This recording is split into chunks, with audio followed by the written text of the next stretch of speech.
Volleyball players versus basketball players. Two sports built on jumping, speed, explosive power, but with completely different money behind them, completely different exposure, and completely different ideas about what training hard actually means. We're breaking this down with real numbers today. How many hours they train, how many jumps they take per game, what their bodies go through across a full season, what they get paid to do all of it. And there's one stat about volleyball that should make every basketball fan stop and rethink some things. No opinion pieces here, no "my sport is better" arguments. Just data, training routines, the physical toll, and you can decide for yourself who's putting in more work. The schedule grind. We have to start with the most obvious difference between these two sports, and it's a big one.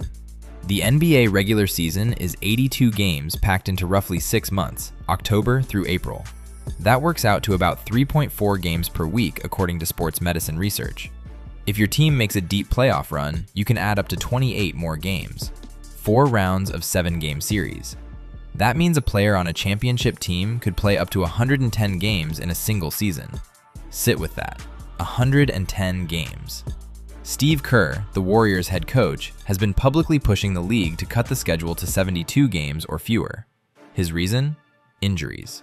And the data backs him up. In the 2024-25 NBA season alone, there were 6,779 games missed across the league due to injury. That's not a typo. Nearly 7,000 missed games in a single season. Professional volleyball looks nothing like that. European club seasons run about 30 weeks, according to the FIVB's official 2025-2028 calendar. The Volleyball Nations League, the premier international competition, has each team playing 12 matches across 3 competition weeks in the preliminary phase, plus finals. Compared to 82 NBA games, that's a fraction. But people miss something when they see those numbers and think, well, volleyball players don't play as much. Elite volleyball players aren't just on one team. They're balancing club season and national team duties at the same time. That creates a nearly year-round competitive calendar. You wrap up your Italian league season and you're on a plane to represent your country in the VNL. The FIVB recognized how punishing this was getting and actually reduced VNL match counts by 26% in their 2025-2028 calendar, specifically for player welfare. Volleyball is growing in the US too. League One Volleyball, LOVB, launched their 2026 season with an ESPN broadcasting deal covering 28 matches. A brand new professional women's league on national television. So the schedule comparison isn't as clean as basketball plays more games. Basketball concentrates the grind into a brutal 6-month sprint. Volleyball stretches it across the full year. Fewer individual matches, but almost no real offseason. What training actually looks like. Okay, so how do these athletes actually spend their training time? Wearable technology data from FirstBeat shows that an 18-year-old basketball player averages almost 11 hours of training per week. By 25, that drops to about 8.5 hours. That makes sense if you think about it. During the NBA season, you're playing 3 to 4 games a week. Most of your training becomes game maintenance, recovery, shoot-arounds, trying not to fall apart before April. A typical NBA weekday? Players show up anywhere between 8 in the morning and noon for skill work and lifting. That's from NSCA coaching data. It's not a 9-to-5 gym session. It's targeted, efficient work because the games themselves are already beating your body up. Then there are the outliers, the guys who separate themselves from everyone else. Kobe Bryant is the most famous example. His off-season routine was 6 hours a day, 6 days a week. He would wake up at 3 or 4 in the morning, train 4 to 6, go home, eat breakfast, come back and train 9 to 11, take another break, then hit it again 2 to 4. He broke it down once, and the logic is hard to argue with. He said, you wake up at 3, train at 4, 4 to 6, come home, eat breakfast, relax. Now you're back at it again 9 to 11. Relax. Now back at it 2 to 4. Now you're back at it. And by year 5 or 6, it doesn't matter what kind of workout you do. You're already ahead. LeBron James goes about it differently, but with the same intensity. He's said that when he's super locked in, he trains 5 days a week, with Saturday as recovery and Sunday off. The gap between Kobe and LeBron isn't effort, it's method.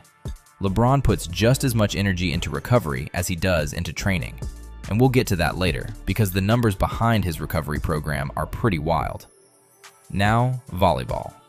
Olympic beach volleyball player April Ross described her schedule pretty directly. She said, "We practice 5 to 6 days a week on the sand for 2.5 hours, which you honestly never get used to. Our practices are really cardio-based. 2.5 hours on the sand. And that's just one part of the day. Professional volleyball players also do strength training, video analysis, tactical sessions, all on top of court practice. USA Volleyball sets the conditioning floor at 45 minutes a day, 3 to 4 times per week, but that's the minimum.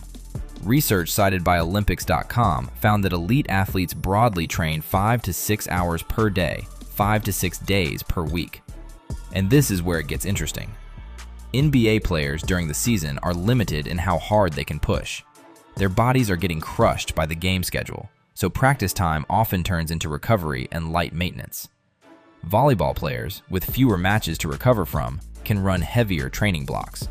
They push harder in the gym, get more skill repetitions in, and load their bodies with more structured volume. So who trains more? During the season, volleyball players probably log more dedicated hours. In the off-season, basketball players like Kobe and LeBron can match or pass anyone. It comes down to what time of year you're looking at. What the game does to your body. This is where the conversation gets really good, because the physical demands of these two sports are completely different. The average NBA player runs between 2 and 2.9 miles per game, depending on position. That's from NBA.com tracking data. An entire team, counting all rotations, covers roughly 17.9 to 18.35 miles combined per game. And today's players are covering about 9% more distance per minute on court compared to 10 years ago, based on 2025 tracking analysis. The game is faster, noticeably faster. And it's not just jogging up and down the floor, it's constant acceleration, sudden stops, lateral cuts, jumping, body contact, all on a hardwood surface. 48 minutes of game action, stretched over 2+ hours of real time. Volleyball? A completely different kind of punishment. In a 5-set match, players perform between 65 and 136 jumps depending on their position. That's from a peer-reviewed study published in 2021. Some positions go even further. Middle blockers average about 50 jumps per hour of play. Setters hit roughly 77 jumps per hour. Outside hitters clock in around 32 per hour. And another source puts the total even higher. Volleyball players average 85 jumps per game, with middle and outside hitters reaching up to 160 jumps in a single match. 160 near maximal jumps in one game, not little hops, full explosive vertical jumps, often while swinging an arm overhead at full speed to spike the ball, or throwing both hands up to block one coming at you. The NSCA describes the sport pretty clearly. Volleyball requires speed, agility, and upper and lower body muscular power. Players perform repeated maximal or near maximal jumps, frequent changes of direction, and repeated overhead movements when blocking or spiking. Basketball is a test of sustained movement across a long game. Volleyball is a test of how many times your body can explode at near max effort in a concentrated window. Both are brutal, just brutal in completely different ways. The injury toll. If you want to understand how hard a sport really is, don't just look at the training. Look at what it does to the athletes over time. We already talked about the NBA. 6,779 games missed to injury in the 2024-25 season. And early in 2025-26, games missed by star players were up 24% compared to the same point the year before. People have started calling it a soft tissue crisis. ACL tears, ankle sprains, knee injuries, hamstring and groin pulls. Those are the costs of playing the fastest version of basketball ever created. 82 games a year, with constant travel across time zones. A study on condensed NBA seasons found the biggest jump in minor injuries, where players missed just one game. The injury prevalence ratio hit 1.53, which means minor injury rates spiked by over 50% when the schedule got tighter. And that matters because those small injuries stack up. One missed game turns into two. Two turns into a chronic issue. A chronic issue turns into a major injury. Now here's the volleyball number, 93%. That's how many professional volleyball players reported knee, low back, or shoulder complaints during the season, according to the American Orthopedic Society for Sports Medicine. 93%. That's not some guys have nagging issues. That's basically everyone on the court.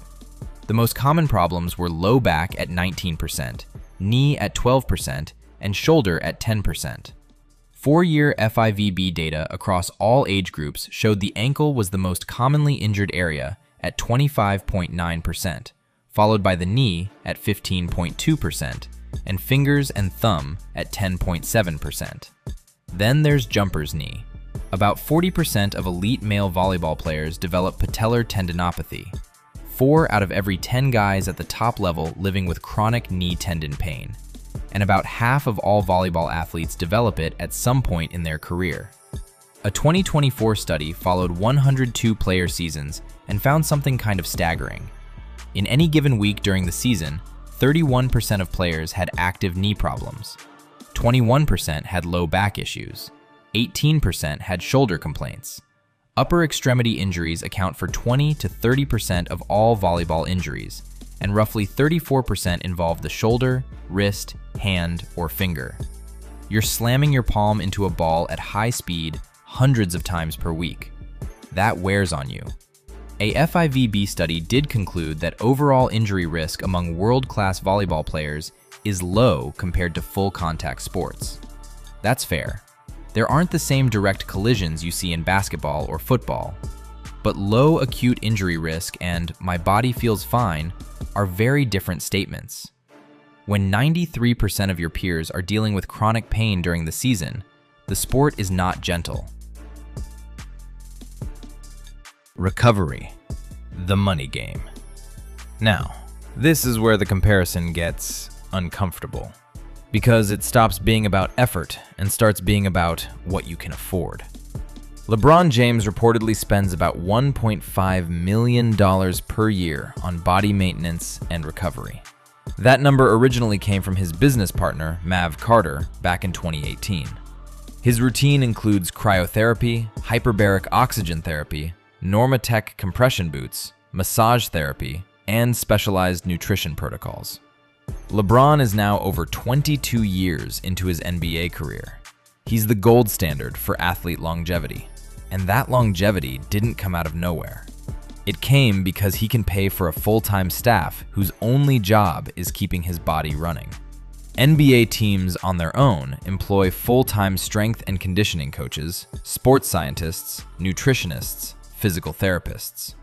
Modern NBA recovery looks like ice baths, float tanks, sleep monitoring, GPS tracking during practice, load management programs where completely healthy players sit out games just to reduce injury risk down the road. Professional volleyball?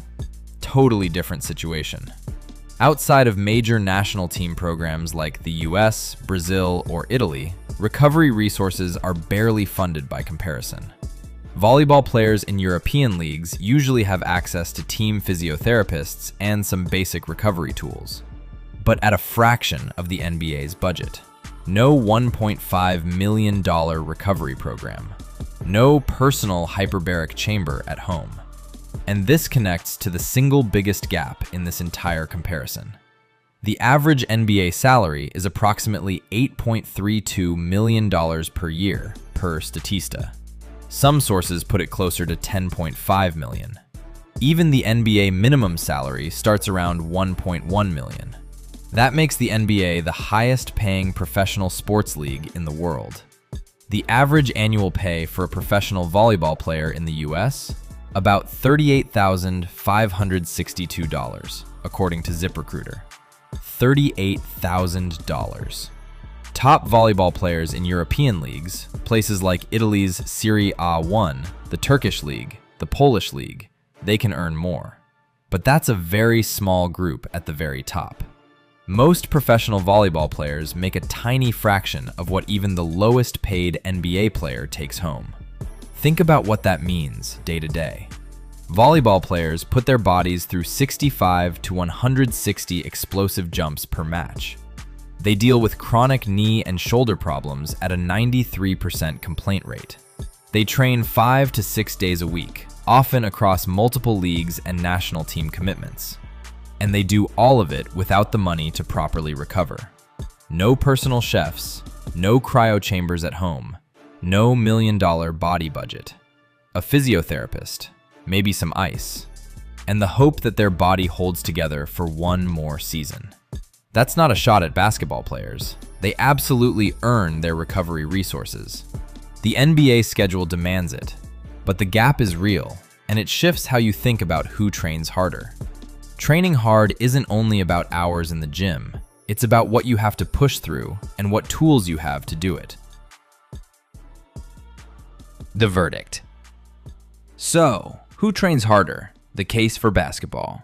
82 games in 6 months. One of the most demanding schedules in any sport. Cross-country travel, time zone swings, back-to-back games, contact and collisions on hardwood. The pace has gotten faster, the athletes more physical, and the injury data shows it. Stars are sitting out more than ever. Load management exists because the alternative is your body falling apart. When coaches like Steve Kerr are publicly asking the league to shorten the season, the toll is real. The case for volleyball. 65 to 160 jumps per match. That's a level of explosive, repetitive physical stress that basketball doesn't match at that frequency. 93% of pros report chronic pain during the season. 40% of elite male players develop jumper's knee. Athletes need to sustain explosive power, endurance, and overhead arm speed, all at the same time, across a year-round calendar covering club seasons, national team play, and possibly the Olympics or World Championships. Volleyball players often log more weekly training hours than basketball players during preparation periods because they have fewer games to recover between, and they pull it off with a fraction of the money. The real answer? It depends on how you define harder.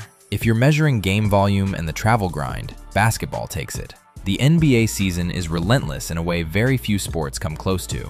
If you're measuring explosive stress on the body and chronic wear on joints, volleyball takes it. The jump load and overhead demands build a specific kind of damage that gets worse year after year. And if you bring resources into the equation, volleyball players might be training harder relative to what they have. A volleyball player managing jumper's knee on $38,000 a year without a personal physio is pushing through pain that an NBA player with a $1.5 million recovery budget doesn't have to. Both sports produce some of the best conditioned athletes alive, but they're built for different things, paid at wildly different levels, and worn down in different ways. Maybe the real question isn't who trains harder. Maybe it's, could one survive the other? Could an NBA player handle 160 explosive jumps in a single match? Could a volleyball player hold up through 82 games of full contact basketball in 6 months? Probably not. Not without years of adapting to that specific sport. And that tells you everything. These are two different kinds of hard, shaped by two very different worlds. If you made it this far, I want to hear from you. Drop a comment, tell me which side you're on. And if you play either of these sports, tell me what your training week actually looks like. The data tells one story. The people living it know the real one. Hit subscribe if you haven't. We'll see you next time.